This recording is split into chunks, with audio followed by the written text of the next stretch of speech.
साथियों नमस्कार, मैं सुनील, स्वागत है आप सभी का। आज हम राजस्थान की नदियों को पढ़ने वाले हैं और इसमें हम देखेंगे कि बंगाल की खाड़ी में गिरने वाली नदियाँ कौन सी हैं और साथ ही में अरब सागर में गिरने वाली नदियाँ और आंतरिक प्रवाह की जो नदियाँ हैं इन सभी को हम देखने वाले हैं।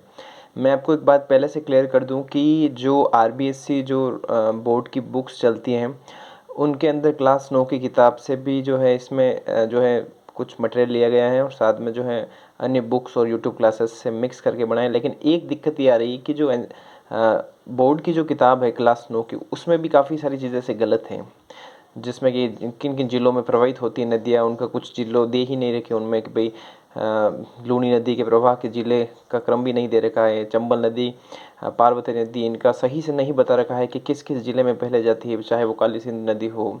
तो बस मैं ये कहना चाहूँगा कि जो ऑथेंटिक फैक्ट हैं जो कि हमें पता है हम वही अध्ययन करने वाले हैं और जो कि एग्ज़ाम की दृष्टि से काफ़ी इम्पोर्टेंट है। अगर ऐसा कोई प्रश्न बनता भी है तो वहाँ पर आपको बोनस अंक दे दिया जाएगा। आइए शुरू करते हैं।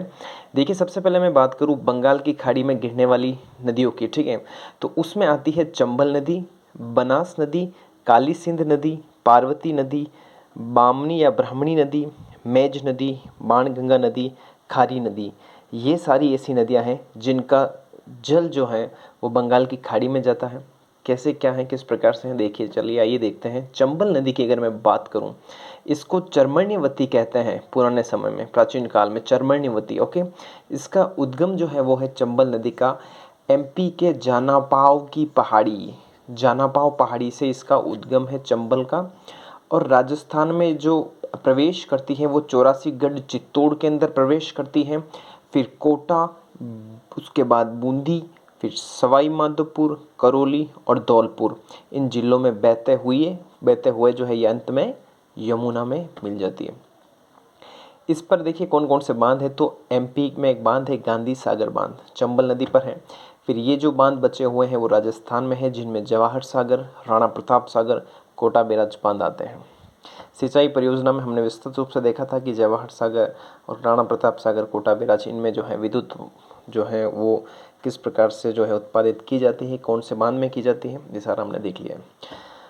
चंबल की बात करूं तो इसकी सहायक नदियों को हमें याद रखना है। इसकी सहायक नदियां हैं बनास नदी, ठीक है, वन की आशा जैसे कहते हैं वो बनास नदी है, काली सिंध नदी है, पार्वती नदी है, बामनी, मैज और कुराल, ये सारी नदियां हैं जो कि चंबल की सहायक हैं, जिनमें बनास, काली सिंध, पार्वती, ठीक है, बनास, काली सिंध, पार्वती, बामनी, मैज, कुराल, बामनी, मैज, कुराल, ये चंबल की सहायक नदियां हैं।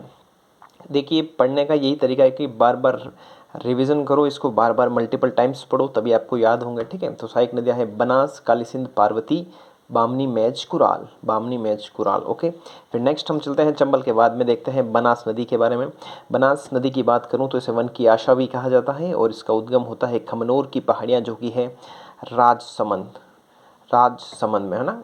कहाँ पर है, राजसमंद में है ये बनास नदी का उद्गम स्थल, ओके। और वही बात करूं अगर मैं, तो राजसमंद के बाद ये कहाँ जाती है, चित्तौड़, उसके बाद भीलवाड़ा, फिर अजमेर, टोंक, सवाई माधोपुर, तो ये सारे ज़िले हैं जिनसे कि बनास नदी का प्रवाह होता है। और इसकी सहायक नदियों की अगर हम बात करें तो वो है बेड़च, कोठारी, मैनाल, खारी, धुंध, मोरेल, ओके। ये सारी बनास की सहायक है जिनमें बेड़च, कोठारी, मैनाल, खारी, धुंध, मोरेल, ठीक है। ये ध्यान रखना, मैनाल इम्पोर्टेंट है और मोरेल भी इम्पोर्टेंट है, मैनाल और मोरेल। फिर नेक्स्ट हम देखते हैं काली सिंध। देखिए, इसका उद्गम हुआ है एमपी के देवास से और इसकी सहायक नदियां हैं वो है परवन, काली सिंध की सहायक देख रहे हैं हम, परवन, निवाज, आहू, उजाड़, परवन, निवाज, आहू, उजाड़, परवन, निवाज, आहू, उजाड़, ठीक है। बार बार पढ़ोगे तो याद हो जाएगा। काली सिंध जो है उसकी सहायक है ये परवन नदी, निवाज, आहू, उजाड़, परवन, निवाज, आहू, उजाड़, ओके। फिर काली सिंध की बात करें तो ये झालावाड़, बारां और कोटा डिस्ट्रिक्ट में जो है वो बहती है। इनमें देखो काफ़ी सारे मतभेद हैं, क्योंकि अब हम एक एक जगह जाकर वो देख तो नहीं सकते हैं कि नदियाँ कहाँ क्या बहती हैं।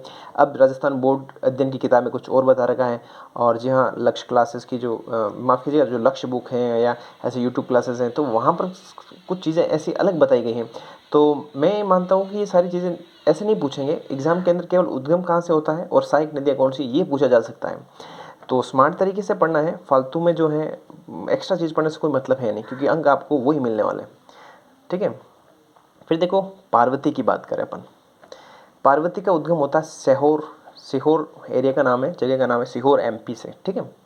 पार्वती नदी का ये 12 और सवाई माधोपुर में बहती है। देखो ये आप जिले पर मत जाइए, मोटा मोटी ठीक है, आपको पता हो तो उसको आप याद कर लीजिएगा, बाकी काफ़ी सारी चीज़ें उसमें गलत बता रखी, कहाँ पर क्या बहती है, आधे जिले ही नहीं बता रखे हैं। ओके, भले ही आप क्लास 9 की जो राजस्थान आरबीएससी बोर्ड की जो बुक्स हैं उसको देख लेना और फिर कंपेयर करके आप भी देख सकते हैं। इसीलिए ठीक है, हाँ 12 में बहती है, पता है सवाई माधोपुर में बहती है, कई सारी जगह कोटा दे रखा है, तब कोटा दे रखा है तो हमें वो एग्जैक्ट चीज़ पता नहीं है, इंटरनेट पर भी कहीं बता रखा है तो कहीं नहीं बता रखा है। तो आपको तो मोटा मोटी ये याद रखना है कि पार्वती नदी का उद्गम होता है सीहोर एमपी के अंदर। ओके, और सहायक किसकी है तो वो चंबल की है। फिर चलते हैं ब्राह्मणी नदी या वापनी नदी, ये चित्तौड़ के हरिपुर में इसका उद्गम होता है और ये बैंसरोडगढ़ के निकट चंबल में जो है वो मिल जाती है, वापनी या ब्राह्मणी नदी। फिर नेक्स्ट हम चलते हैं वो है मेज नदी। मेज नदी हमने अभी देखा है जो कि चंबल की एक सहायक नदी है और ये इसका उद्गम होता है भीलवाड़ा में। ओके, फिर नेक्स्ट है बाणगंगा, ये जो है बेराट, बाणगंगा का उद्गम कहाँ है, बस से बेराट, तो बेराट पहाड़ियाँ जयपुर, बाणगंगा का उद्गम। ओके, खारी, ये जो खारी है वो राजसमंद की विजराल की पहाड़ियों से निकलती है खारी नदी। अब हम नेक्स्ट देखने वाले हैं वो है अरब सागर में गिरने वाली नदियों के बारे में। लूनी नदी सबसे पहले लेते हैं। देखिए लूनी नदी जो है वो नाग पहाड़ अजमेर में जो है वो उद्गम होता है इसका, वहाँ से शुरुआत होती है। फिर ये लूनी नदी कच्छ के रण में विलुप्त हो जाती है, गुजरात के कच्छ के रण में विलुप्त होती है लूनी नदी। देखिए माही नदी आगे हम पढ़ने वाले हैं, माही और साबरमती वो खंबात की खाड़ी में गिरती है, और लूनी की बात करें तो वो कच्छ के रण में विलुप्त होती है। लूनी नदी की सहायक हैं लीलड़ी, मीठड़ी, सूकड़ी, बांडी सागी जवाई, बांडी सागी जवाई। ठीक है, लीलड़ी, मीठड़ी, सूकड़ी, बांडी सागी जवाई, तो ये है लूनी की सहायक नदियाँ। फिर नेक्स्ट हम चलते हैं वो देखते हैं माही नदी के बारे में। और माही की अगर मैं बात करूं तो ये महू पहाड़ियाँ से इसका उद्गम होता है, एमपी महू पहाड़ियों के निकट विंध्याचल की पहाड़ियों से। माही नदी राजस्थान में बांसवाड़ा में प्रवेश करती है और एक बेसिक सी जानकारी है, यू के आकार में बैठती है। ओके, ये बांसवाड़ा में प्रवेश करती है और खंबात की खाड़ी में गिर जाती है। अब इसकी सहायक नदियाँ काफ़ी इंपॉर्टेंट हैं। हमने एक पहले मोरेल पढ़ा था, आपको याद हो तो, मोरेल पढ़ा वो बनास की सहायक नदी थी। अभी माही की बात कर रहा हूँ तो इसमें मोरेन इसकी सहायक नदी है। ठीक है, मोरेल और मोरेन, रेल रेल शब्द आए तो बनास से रिलेट करना, और रेन आए ना तो माही से। ठीक है, तो इसकी है सोम, जाखम, अनास चाप मोरेन, अनास चाप मोरेन, हरण भादर, अनास चाप मोरेन, हरण भादर। ठीक है, ये है माही की सहायक नदियाँ। फिर है साबरमती, इसका उद्गम कोटड़ा उदयपुर से होता है साबरमती का, और एक खंबात की खाड़ी में गिरती है। देखिए 2 खंबात की खाड़ी में गिर रही है, एक गिर रही है माही, एक साबरमती, लेकिन लूनी हमने पढ़ा वो गिर रही है कच्छ के रण में। Okay, clear.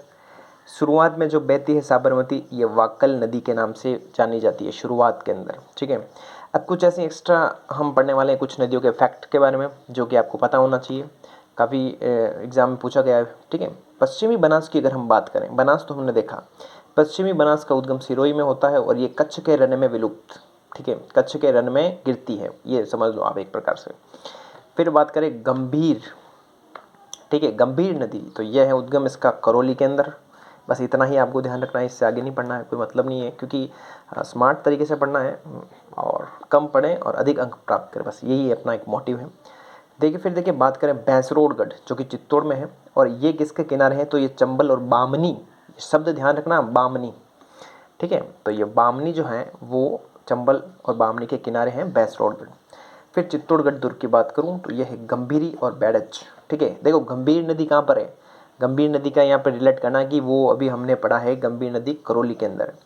ठीक है, और बात की जाए अगर गंभीरी री आ जाए ना तो वो चित्तौड़ से रिलेट करेगा। ठीक है, फिर देखिए रूपारेल, रूपारेल, इससे ध्यान रखना आप, उदयनाथ की जो पहाड़ियाँ हैं वो अलवर के अंदर है, वहाँ से इसका क्या होता है उद्गम होता है रूपारेल का। ओके, अब हम कुछ राजस्थान के जो 4 त्रिवेणी संगम हैं उनको सभी को एक एक करके देखेंगे, देखने जा रहे हैं। ठीक है, बनास, बेड़च, मैनाल, ये 3 नदियां हैं, बनास, बेड़च, मैनाल। ये भीलवाड़ा बिगोद के अंदर जो है इसका संगम है, त्रिवेणी संगम। फिर है बनास खारी डाई, बनास खारी डाई जो कि है राजमहल टोंक के अंदर, ठीक है, राजमहल टोंक के अंदर। फिर है चंबल बनास सीप, चंबल बनास सीप, यह है रामेश्वरम सवाई माधोपुर के अंदर। और एक अंतिम जो है चौथा वो बेणेश्वर धाम, जो कि हम जानते हैं डूंगरपुर में है और सोम माही और जाखम के किनारे है। ओके, फिर है आंतरिक प्रवाह की नदियाँ। आंतरिक प्रवाह की नदियों में हम देखेंगे सबसे पहले कातली नदी। कातली नदी जो है इसका उद्गम है खंडेला की पहाड़ी सीकर के अंदर, खंडेला। ओके, खंडेला। देखिए बात करें अगर तो राजस्थान की सबसे बड़ी आंतरिक प्रवाह की नदी ये मानी जाती है कातली। फिर नेक्स्ट है काकने, काकनी या मसूरदी भी बोलते हैं इसको, ये है कोटरी जैसलमेर में इसका उद्गम है, ठीक है। ये इतनी सी बात आपको ध्यान रखनी है और ये सबसे छोटी आंतरिक प्रवाह की नदी है, इतना बस मोटा मोटी आपको ध्यान रखना है। नेक्स्ट फिर है साबी। साबी की अगर मैं बात करूं तो ये सेवर पहाड़ियां जयपुर से, साबी सेवर, सा से सेवर, ठीक है। देखो बाणगंगा जो हमने पढ़ा था, ब से क्या रिलेट करे थे, बेराट की पहाड़ियाँ, यहाँ साबी से स से सेवर की पहाड़ियाँ जयपुर। ओके, फिर है गग्गर। गग्गर को मृत नदी, लेटी नदी, नट नदी ऐसे सारे नामों से जाना जाता है। इसका उद्गम बेसिकली हरियाणा से होता है। फिर ये हरियाणा से बात करें तो अपने राजस्थान में हनुमानगढ़ में आती है, फिर गंगानगर के सूरतगढ़ अनूपगढ़ से होकर बहती है। और मोटा मोटी इसका जो तल है वो नदी तल, वो नाली के नाम से जाना जाता है। और कभी कभी बारिश ज़्यादा होती है तो इसका पानी फोर्ट अब्बास पाकिस्तान तक पहुंच जाता है। ये बेसिक सी जानकारी है गग्गर नदी के बारे में, ठीक है। तो ये था अपने नदियों को लेकर अपना एक महत्वपूर्ण जो है ये टॉपिक क्लियर हमने आज कर लिया है। अगर आपको वीडियो अच्छा लगे तो इसको अधिक से अधिक शेयर करें, कोई भी डाउट हो तो कमेंट करें और चैनल को सब्सक्राइब करना बिल्कुल ना भूलें। धन्यवाद।